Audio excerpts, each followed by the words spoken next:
प्रणाम। आओ जी, धन्यवाद। आप कुर्सी पे विराजेंगे। कुर्सी कुर्सी आप जी, आप मोहन भागवत जी हैं, राष्ट्रीय स्वयंसेवक के अभी संघ प्रमुख हैं महाराज जी। इधर इधर लगा। एक आसन भी इस पे बिछा दो। एक आसन आप विराज।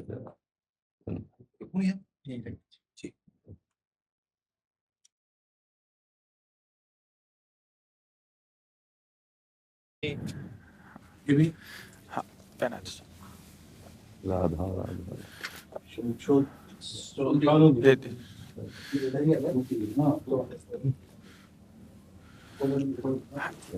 दीजिए।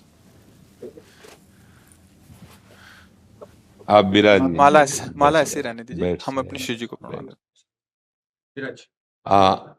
और किसी को कुर्सी की आवश्यकता हो तो मंगा लें, अगर जमीन में बैठना है। बैठ जाए। मेरा ही केवल घुटने का जरा है जी महाराज जी, बस दर्शन करने थे। आपकी बात वीडियो पर सुनी तो लगा एक बार देख लेना चाहिए। चाह मिटी चिंता गई मनुआ बेपरवाह, ऐसे लोग कम देखने को मिलते। देखो, अपने लोगों का जन्म जो भगवान ने दिया है ना, ये सिर्फ सेवा के लिए दिया है। व्यवहारिकी सेवा और आध्यात्मिक सेवा, ये दोनों सेवाएं अति अनिवार्य है। केवल व्यवहारिकी सेवा ही होती रहे, हम अपने भारतवासियों को अगर हम परम सुखी करना चाहते हैं तो केवल वस्तु और व्यवस्था से नहीं कर सकते, उनका बौद्धिक स्तर सुधरना चाहिए। आज हमारे समाज का बौद्धिक स्तर गिरता चला जा रहा है, बहुत चिंता का विषय है। हम सुविधाएं दे देंगे, हम विविध प्रकार की भोग सामग्रियां दे देंगे, लेकिन उनके हृदय की जो मलिनता है, जो हिंसात्मक वृत्ति है, जो अपवित्र बुद्धि है, ये जब तक ठीक नहीं होगी तब तक हमारा देश धार्मिक देश है, हमारे यहाँ धर्म की प्रधानता है। तो इसी बात को बार बार हम सबसे निवेदन करते हैं कि ये जो हमारी नई पीढ़ी है, इसी से हमारे राष्ट्र की रक्षा करने वाले प्रकट होते हैं। जो विद्यार्थी जन है, उन्हीं में कोई एमएलए बनता है, उन्हीं में कोई सांसद बनता है, उन्हीं में कोई मुख्यमंत्री बनता है, उन्हीं में कोई राष्ट्रपति या प्रधानमंत्री उन्हीं में अपने लोग भी सब थे। अब हमारी शिक्षा केवल आधुनिकता का स्वरूप लेती जाए और व्यभिचार प्रवृत्ति, व्यसन प्रवृत्ति, हिंसा प्रवृत्ति, ये नई पीढ़ी में देखकर बहुत असंतोष हृदय में होता है। इसीलिए कितनी भी शरीर में पीड़ा हो, हम प्रयास करते हैं जितने से जितने सामने हमारे भगवत स्वरूप जन आते हैं, पहले बुद्धि शुद्ध होनी चाहिए। मय्येव मन आदत्स्व मयि बुद्धिम निवेश है, तो निवशिष्यति मय्येव अत ऊर्ध्वम न संशया, तू मेरे में ही निवास करेगा, अर्थात भगवदानंद में। अविनाशी जीव कभी भोग विलास में तृप्त हो ही नहीं सकता। हम अगर अपने राष्ट्र की विशेष सेवा, तो हमारे धर्म का परिचय, जैसे आप जन करते हैं, धर्म का हमारा क्या स्वरूप है, हमारे जीवन का लक्ष्य क्या है। हमें जितना राम जी प्रिय हैं, कृष्ण जी प्रिय हैं, उतने ही भारत देश हमारे लिए प्रिय है। जैसे राम भक्त कृष्ण भक्त, वैसे हमारे भारत देश का हर जन जन हमारा आदरणीय और पूजनीय। पर अब जो मानसिकताएं बन रही हैं, वो हमारे धर्म और हमारे देश के लिए लाभदायक नहीं होंगी। व्यसन का इतना बढ़ता स्वरूप, व्यभिचार का इतना बढ़ता स्वरूप, हिंसा का इतना बढ़ता स्वरूप, ये बहुत ही विपत्तिजनक है। अगर ये बढ़ता रहा तो हम विविध प्रकार की सुख सुविधाएं देने पर भी अपने देशवासियों को सुखी नहीं कर पाएंगे, क्योंकि सुख का स्वरूप विचार से होता है। सुख और दुख की स्थिति सत्य नहीं है, आगमा पाइनो अनित्यास, लेकिन हमारा विचार, और विचार हमारा गंदा हो रहा है। बस हमारा उद्देश्य यही है कि हमारे देशवासियों का विचार शुद्ध होना चाहिए। अगर विचार शुद्ध है तो राष्ट्र प्रियता, जन सेवा, समाज सेवा, ये सब स्वाभाविक होने लगेगा। और विचार अशुद्ध है तो सुविधाएं बहुत हैं, उनका दुरुपयोग हो रहा है। तो बस आप सबसे बड़े बड़े जो उपदेष्टा जन हैं, जो बड़े बड़े धर्म की रक्षा के लिए भगवान ने जिनको भेजा है, उन सबसे यही प्रार्थना है कि सब व्यवस्था करते हुए हमारे देशवासियों की बुद्धि अध्यात्म को समझे। बिना अध्यात्म को समझे दुख सुख की समानता बिना किए परम सुख का अनुभव हो ही नहीं सकता। इस मायाकृत भोग पदार्थों को भगवान ने दुख योनया कहा है। मानो एक बोर्ड लगा दिया, दुखालयम अशाश्वतम। और हम सब यही चाहते हैं कि लौकिक भोगों को भोगने से ही हमारा राष्ट्र सुखी हो जाएगा या हम सुखी हो जाएंगे। नहीं, लौकिक भोगों को पूजन सामग्री बना करके और साध्य सच्चिदानंद प्रभु को रखा जाए तो आनंद की उमंगन हो जाएगी। बहुत सुंदर मानव जीवन का स्वरूप है, जिसे देव दुर्लभ कहा गया। दुर्लभो मानुषो देहो। लेकिन क्या दुर्लभता शब्द स्पर्श रूप रस गंध इन्हीं विषय के भोगने की या इन्हीं सुविधाओं के लिए दुर्लभ कहा गया?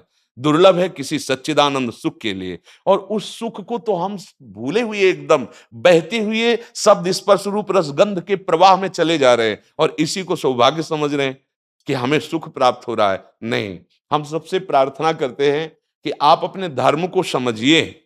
आप अपने स्वा को जहां जहां स्थापित करते चले जा रहे हैं, आप उसे गंदा करते चले जा रहे हैं। मदिरा में, हिंसा में, द्यूत कीड़ा में, बेविचार में, इसे दोष नहीं समझा जा रहा आज। और हमारे शास्त्र और हमारा धर्म इसको निषेध करता है। कलयुग की स्थिति बताई गई है। छोटे छोटे बच्चे व्यसन करने में लग गए। आज स्कूली विद्यार्थी जिनको ब्रह्मचर्य से पुष्ट होना चाहिए, वो ब्रह्मचर्य नष्ट कर रहे हैं। ये बड़ा चिंता का विषय है।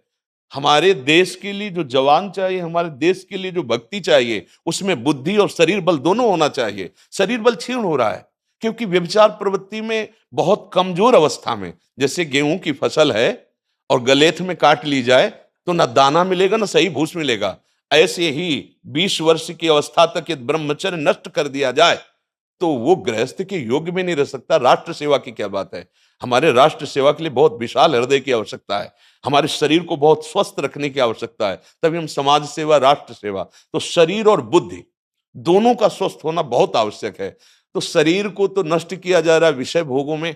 लोग समझने लगे हैं कि मांस खाने से हमारा स्वास्थ्य अच्छा रहेगा, हम बलवान बनेंगे। अध्यात्म बल नहीं तो तेरे शरीर की चर्बी बढ़ा ले, लेकिन तू न काम पर विजय प्राप्त कर सकता, न क्रोध पर, न लोभ पर, न मोह पर, न हिंसा पर। फिर क्या जीवन। तो इसीलिए हमारा बार बार हृदय में सबसे प्रार्थना है, जिस संत भगवान भी आते हैं, ये देखो इस समय आवश्यकता विचार शुद्ध करने की है, आहार शुद्ध करने की है, आचरण शुद्ध करने की है। हमारे देश ने चरित्र की पूजा की है। रावण किसी बात में कम नहीं था। आज भी कोई शिव अगर अभिषेक होता है तो तांडव स्तोत्र उसी का गाया जाता है। जटाटवी गलत ज्वल प्रवाह पावित स्थले। ऐसा विद्वान और ऐसा बलवान जो 20 बार जैसे झूला आराध्य देव को झुलाया जाए, ऐसे महादेव सहित पार्वती को बाजुओं पे झुलाया, वो महाबली चरित्रहीन हो गया तो अपने देशवासियों ने राक्षस कह दिया उसको। चरित्र, आज हम चरित्र पर ध्यान ही नहीं दे रहे। चरित्र बेचना मतलब कोई समझ में नहीं आ रहा।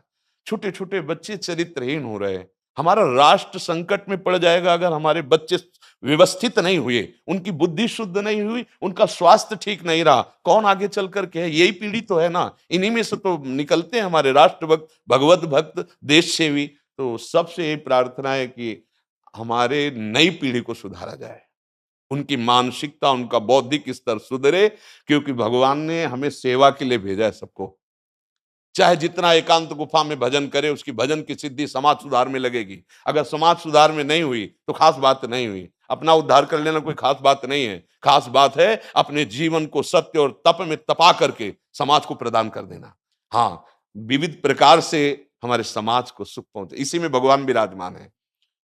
बहुनाम जन्म नाम अंते ज्ञानवान माम प्रपद्यते वासुदेवा स्वरमित सम आत्मा दुर्लभा। भगवान कहते हैं बहुत जन्मों की आराधना के बाद ऐसा विवेक जागृत होता है, ऐसा ज्ञान प्राप्त होता है कि सबके हृदय मंदिर पर भगवान वासुदेव विराजमान है।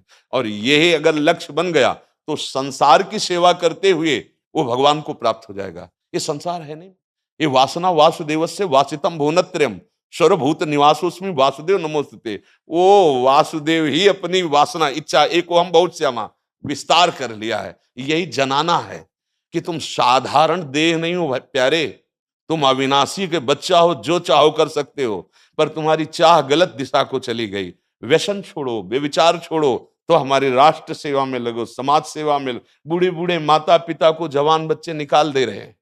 क्या ज्ञान है? जिस समय हम किसी ज्ञान के योग्य नहीं थे कि अपनी रक्षा नहीं कर, उन्होंने हमारा मल धोया। आज हमें अवस्था उनकी सेवा की। हमारा समाज किस तरह से गिरता जा रहा है। जब बूढ़े जन मिलते हैं ना कि हमें घर से निकाल दिया, हमारे बेटे सेवा नहीं करते, तो लगता है हमारे शास्त्र तक पहुंचना तो बड़ी कठिन बात है। ये मनुष्य की मनुष्यता को भी छोड़ते चले जा रहे हैं, नहीं चले जा रहे। अब जैसे और लोग बहुत से वचन ऐसे, हम आपको ये दे देंगे, हम आपको ये दे देंगे, उसे होगा क्या? जो आप देना चाहते हो बहुतों के पास है। इनकी बुद्धि सुधारो, इनको धर्म का ज्ञान करवाओ, इनको राष्ट्र प्रियता सिखाओ कि राष्ट्र के लिए कैसे प्राण समर्पित किए जाते हैं। हाँ, अगर ये नहीं हुआ तो सुख सुविधाओं में फिर भोगवृत्ति बढ़ती चली जाएगी और लाभ नहीं मिल पाएगा। परसों नोएडा में मुझे भाषण करना था भारत के विकास पर, स्व के आधार पर भारत का मतलब, बिल्कुल यही बात मैंने रखी। आप लोगों से सुनते वही बोलते और वही करते, राष्ट्रीय और व्यक्तिगत चरित्र का। बस चिंता ये होती कि हम लोग करते चले जा रहे हैं, आप लोग भी करते चले जा रहे हैं, इतनी बातें बढ़ भी रही जी।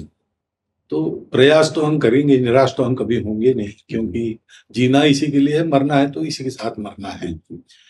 परंतु क्या होगा ऐसी चिंता मन में आती है, इनके भी मन में आती है, उनके भी, सबके मन में रहेगी। इसका उत्तर सीधा ये है कि क्या हम श्री कृष्ण पर भरोसा नहीं करते? क्या बात है। बस हमें जो एकदम सही, हमें जो खास बात पकड़नी है, क्या हम सच्चिदानंद त्रिकालज्ञ सर्वज्ञ जगत गुरु भगवान श्री कृष्ण के भरोसे में भी कमी है क्या? अगर भरोसा दृढ़ है तो वही होगा जिसे कहा जाता है परम मंगल में, परम मंगल होगा, कदम पीछे नहीं। हम अध्यात्म बल को जानते हैं, हम अपने स्वरूप को जानते हैं, इसलिए हमको ये नहीं डरना कि होगा क्या। 3 प्रकार की लीलाएं भगवान की हो रही, एक सृजन और एक पालन और एक संहार। जिस समय जैसा आदेश होगा हम उनके दास हैं, वैसा ही करेंगे। क्या होगा? अब वही होगा जो मंगल रचा होगा श्री कृष्ण। अब संशय तो करना नहीं है। हाँ, बिल्कुल संशय नहीं करना। जैसे आप अपने लोगों को तैयार किया श्री कृष्ण ने, ऐसे ही आपके इन्हीं में से एक तैयार हो जाएगा जो बहुत जोर का संभालेगा। आपको चिंता नहीं करना आगे क्या होना है। हाँ, मूकम करोति वाचालम पंगुम लंघयते गिरिम यत् कृपा तमहम वंदे परमानंद माधवम। हमारे साथ श्री कृष्ण हैं, अब वही होगा जो परम मंगल होगा। बस निराशा, हताश, उदास ये हमारे जीवन में नहीं अधिकार रखते। किसी भी परिस्थिति में बिल्कुल किसी भी तरह का कोई शोक नहीं, किसी भी तरह का कोई भय नहीं। अविनाशी हूं। हाँ, जो हमें सेवा मिली दहाड़ता रहूंगा जब तक शरीर में श्वास है, और जब शरीर छूटेगा तो जो मेरा स्वरूप है उसी को प्राप्त होगा, मुझे कोई भय नहीं। और कि हमारा तिरंगा, हमारा राष्ट्र, हमारा भगवान है। आप तप के द्वारा, भजन के द्वारा लाखों की बुद्धि को शुद्ध कर सकते हो। मम भक्ति युक्तो भुवनम पुनातु सतरति सतरति सा लोकांतारयति। एक भजनानंदी लाखों का उद्धार कर सकता है। तुम भजन करो, अपनी इंद्रियों पर विजय प्राप्त करो, कोई चूक मत होने दो और राष्ट्र की सेवा करो। हाँ, ये राष्ट्र सेवा के लिए प्राण समर्पित, ये राष्ट्र सेवी हैं। पर ये जितेंद्रीय होकर, व्यभिचारी होकर नहीं, ये भोगी होकर नहीं, योगी होकर के अब संकल्प बना, सर्वे भवन्तु सुखिना, सर्वे सन्तु निरामया, सर्वे भद्राणि पश्यन्तु मा कश्चित् दुःख भाग् भवेत्। आचरण से, संकल्प से और वाणी से, तीनों से हमें राष्ट्र सेवा करनी, समाज सेवा करनी। और हम निरंतर यही चाहेंगे कि आप जैसे सतमार्ग में प्रेरित करने वाले स्वस्थ रहें, भगवान सदैव रक्षा करे और आप आगे बढ़ते रहे। हमारे देशवासियों की हाँ बौद्धिक स्तर का सुधार और व्यवहारिक स्तर का सुधार दोनों का होता रहे।